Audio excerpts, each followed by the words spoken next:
I'm clear. I'm clear. I'm clear. I'm clear. I'm clear.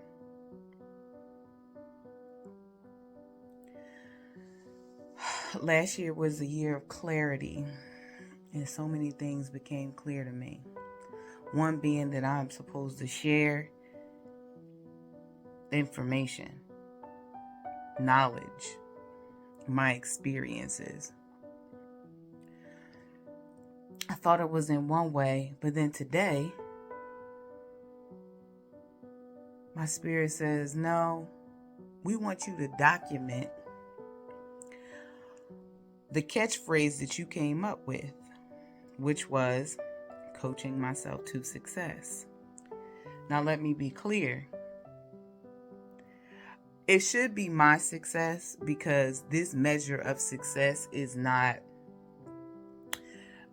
compatible to anyone else's. It's only mine. And the irony of it all is that coaching myself to success, if someone else sees it, I'm already successful, because coaching myself to success is to do things, period, is to behave in a specific way, is to create action and to be action and actionable. All of those things make it successful. Me talking right now makes it successful. So, but there's a measure of success that I am looking for. So what you see is small increments of that success. So that's what I'm going to do. I am going to document my journey, coaching myself to success. I have declared being fed up. I am fed up with uncertainty, and not uncertainty in the matter of I gotta know everything. You understand what I'm saying? Uncertainty as in allowing myself to self-sabotage myself and believing that I cannot focus and get my mind in a space of scatteredness and the self-sabotaging in a way of underlying procrastination. And one is to not plan. I never realized growing up how much a plan is needed. And I'm just now realizing that planning needs to be taught. You know, school only teaches about you planning for the future in the when they're talking about you going to college and getting a job. But it's not about planning your day out. It's not about planning your week, because as you know, school is very scheduled. It's kind of the same thing every day. You don't know this as a kid that you're being programmed.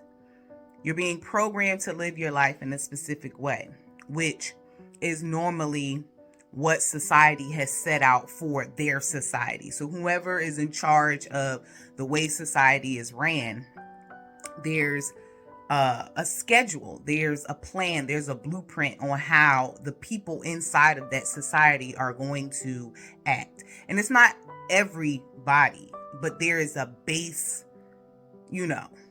And you know this depending on what kind of school you go to. But anyway, so realizing like growing up that, and the crazy thing is I'm literally like realizing, just saying the word plan just now, that I wasn't taught that. I realized that my mom didn't have a plan. My mom didn't live her life knowing where she was going. And now I understand that a life without a plan is out of control. because that's how my childhood was. Out of control, inconsistent, unstable, scarce, like so many things. A bed, no bed, this house. um, Squatters in that house, drug addiction, and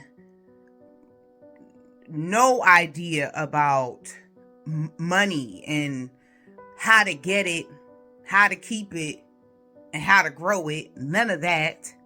My mom didn't work most of my life. She was on welfare most of my life. Well, all of my life, because she was on welfare and all types of low income assistance, all of these things my entire life. And I didn't realize how that environment shaped me. How that environment literally shaped my perspective on how I was going to orchestrate my own adulthood. And also how deeply embedded it was in the way that I raised my child. I mean, because I was a teenage mother, so I don't know how much raising I was supposed to do. Considering my own, I wasn't finished being raised, or, there was just a lot of, everybody that didn't know nothing was raising everybody with more stuff that they didn't know. You know what I mean? So me coaching myself to success is getting to a point where I am aware that I can and have been creating my life. And not saying that my life has been horrible, like, as I've gotten older, I live in a beautiful home, blah, blah, blah, that, yeah. But my specific individual thinkings and understanding and totally perception has needed a rehaul. And my life needs a little bit of independence, and independence in the sense of me becoming the screenwriter of my screenplay. I do feel like the things that have been brought into my life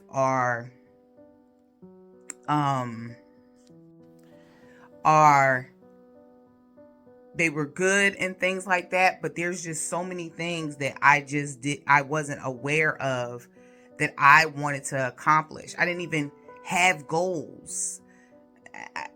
My systems that were set up to run my life, I created with unawareness to what the outcome was to be.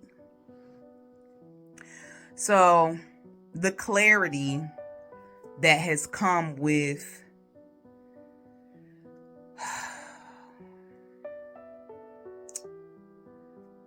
inner intuition and outer research,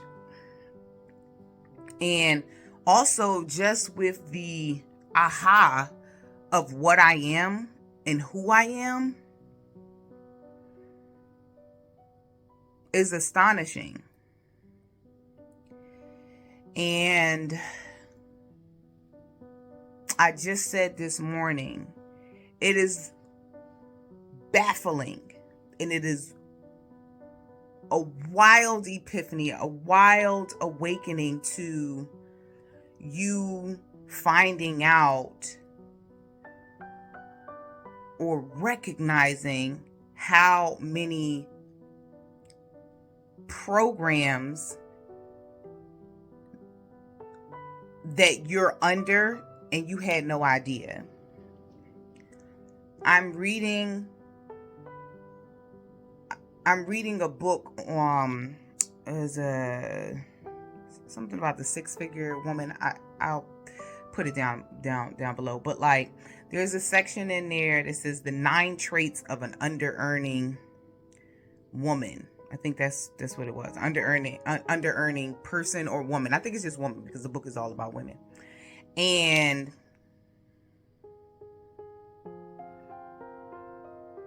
you're never too old to learn something. And not just learn something about something outside, but learn something about yourself. The 9 things, I was in awe of what was said in this book about 9 traits of under-earning women. I never even knew that I was an under-earner. And my thing is, when I hear new information, it's never, I don't care if it's true or not, because truth is objective. You know what I mean? Like, it depends. Truth isn't truth. One truth is not the same truth for everybody. So when I read something, or I find information, or come across something, or feel something, whatever, does the information deteriorate or grow me? So if the information, no matter how shocking it is, or no matter how outlandish it may sound, me taking in that information, will it further my growth? That's all that matters. Because one thing I definitely realize here is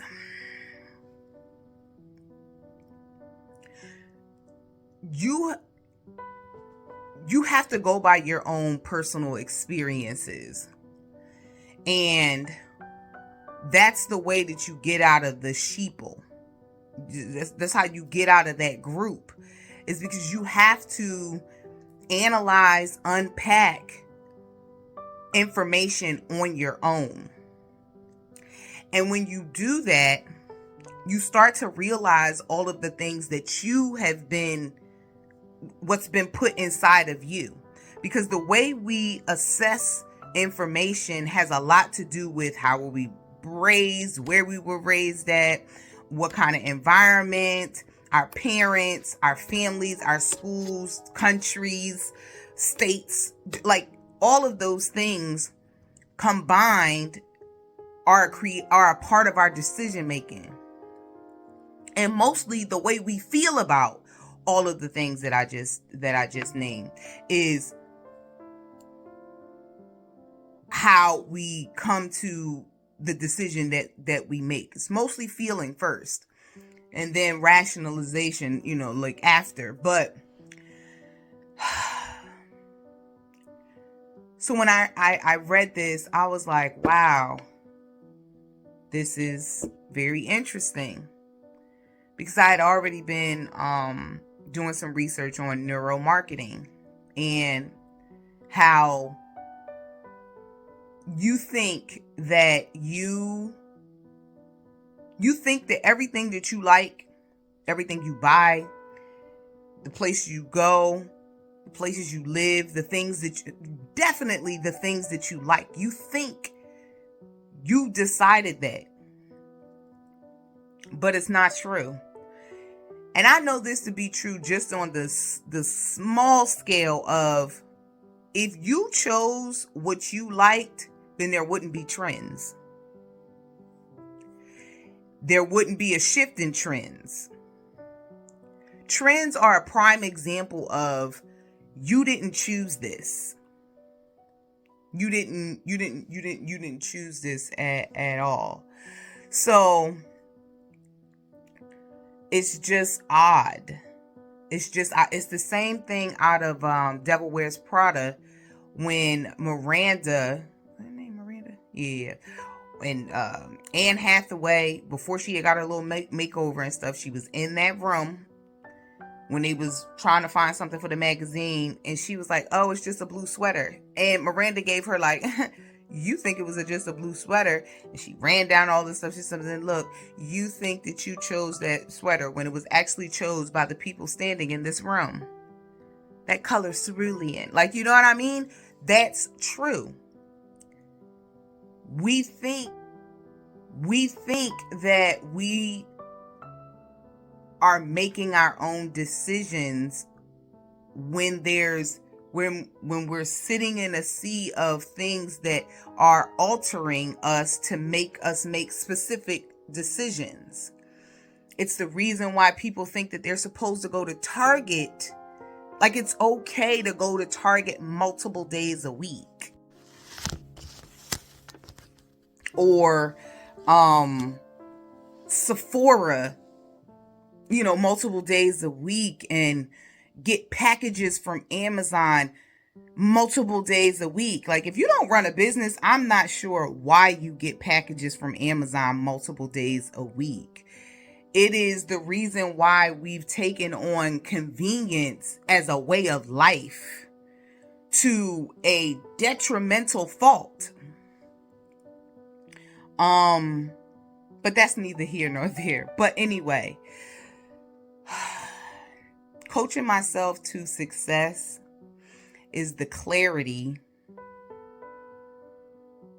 The defining of that is me clarifying that there are things that I need to do for myself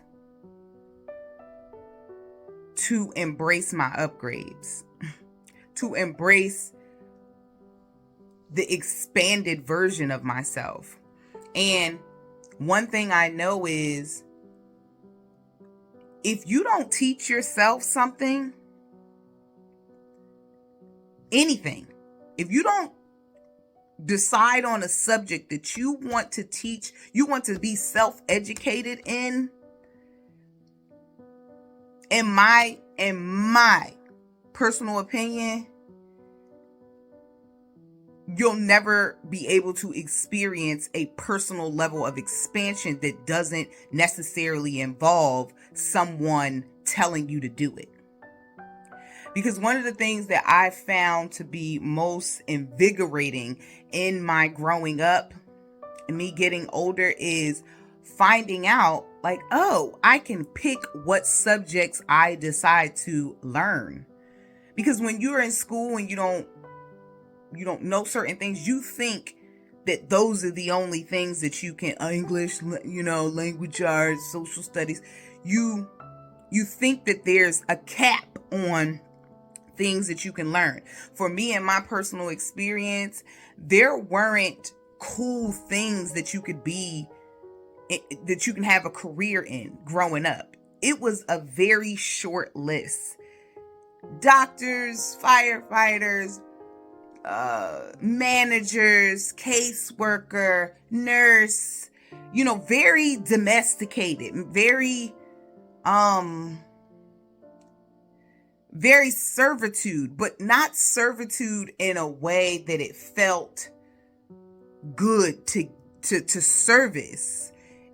It was low paying, overworked, angry, and unhappy. Nothing looked appealing. Matter of fact, if you grew up in an urban school district, the only thing that looked appealing was drug dealers and athletes and and musicians, and maybe a talk show host here and there, you know what I mean? But there was nothing that was like so exciting. No one was talking about being a marine biologist. Nobody was talking about being an aquatologist. Nobody was talking about quantum physics. Nobody was talking about none of that. So coming up in an environment like that, it took me a while to even know that I could be something else. And I could choose paper and look at the list. And if it wasn't on the list, oh well, you know what I mean? I didn't have to do that. So this clarity,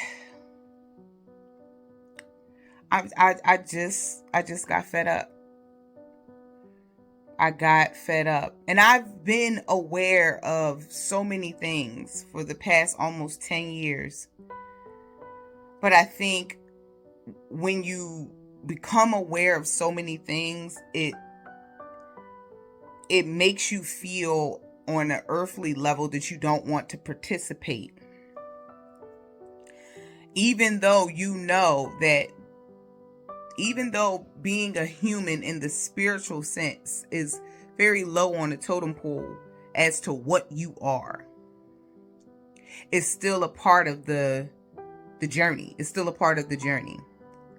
So whether you despise being human and all that society has created to not care for, like, to make you not care for when you know some of the truths, you still have to operate between jurisdiction A and jurisdiction B. So I've decided to be in here and learn the game and play the game, but do it well and with mastery. And that is me coaching myself to success. To coach myself out of blind servitude, aka a slavish mindset, scarcity mindset, lack mindset, and to live my life in the what I know. I don't know everything. Child, I don't know nothing. But what I do know is that there's no point of knowing or reading or researching and absorbing any of the knowledge that I have and not practicing it. So we're in practicing your magic mode. So this is episode 1, and I'm going to do what I was prompted to do. I will be documenting this journey. So stick around. We'll see what happens. See ya.